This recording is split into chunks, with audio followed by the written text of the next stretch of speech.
Paano mag-add ng item? So, punta tayong transactions. Asset delivery. Yan. Dito tayo pwede mag-add ng mga item. So, pag ito, add unit of measurement. So, pwede rin tayo mag-add pag wala pa dito yung unit of measurement na gagamitin natin. Okay, so pag mag-edit tayo, double click lang natin yung item para mag-appear siya dito at pwede na natin siyang ma-edit. So double click lang natin yung item. Pag mag-add naman tayo ng bagong item, click new. So pag mag-add, always click new tayo. Okay? So, before tayo mag-add, search muna natin yung item if available. Like, aircon. Right? Gusto natin mag-add nung 1 HP na air conditioning unit. So, ang ilalagay natin sa item is yung parang group or yung general name para sa item na yon. Like for example, sa air conditioning unit, be it floor type, window type, split type, kahit ano pa siyang, ilang horsepower pa siya, yung item niya will be air conditioning unit. So, hindi natin lalagay sa item na floor type, air conditioning unit, or split type. So, air conditioning unit lang lalagay natin. Tapos, doon na lang siya magkakatalo sa description.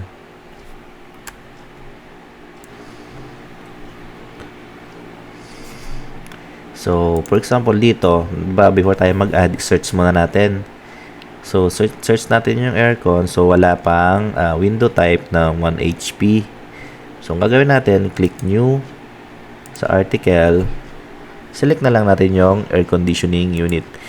Pero,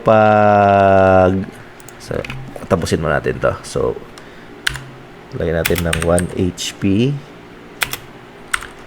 Window type. Inverter.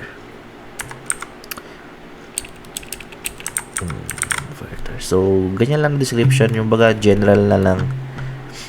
Okay? Tapos, kung alam natin yung model na i-deliver, pwede na natin siyang ilagay dito.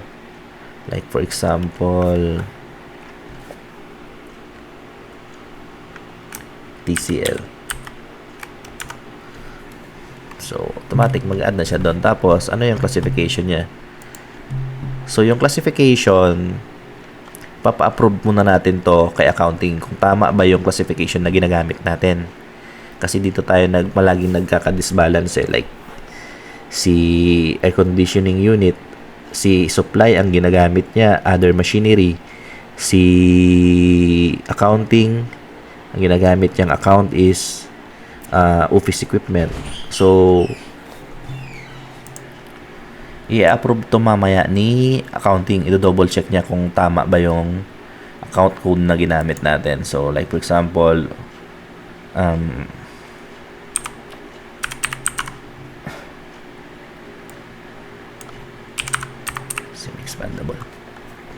semi-expandable na machinery ang gamitin natin And one more thing pala, before tayo mag-click ng classification, make sure na check natin palagi yung price kasi nga above 50 dapat ang classification natin is PPE. So dapat walang semi-expandable dito. Okay? So other machinery and equipment lang talaga siya ang pwede. Okay? Like for example sa office equipment. Pag below 50,000 siya, dapat ang classification natin is semi-expandable office equipment. Pero pag above 50,000 siya, office equipment na siya. So before nyo itag, make sure na i-check nyo yung price. Okay? Pag consumables naman siya, it should be cost or commonly used supply. So, yun lang yung tagging namin dito. So, yun. Then, mag-automatic na siya. Mag-create ng stock number. Then, click natin yung unit. Tapos, automatic, palitan natin. Default lang yung 3. So, kung gusto natin taasan or babaan, i-edit lang natin. Then, save. So, ayan na yung ginawa natin. Oh. Ito.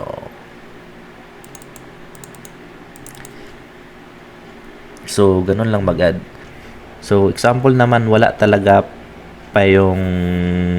talagang record yung gusto nating idagdag. Like, sample natin dito is yung garbage bag. So, pag search natin ng garbage bag, wala siya dito sa item list natin. So, click natin new. So, gawa tayong garbage bag. So, size natin, lagyan na natin yung size like XL. So, wala tayong brand. So, classification is other supplies and materials.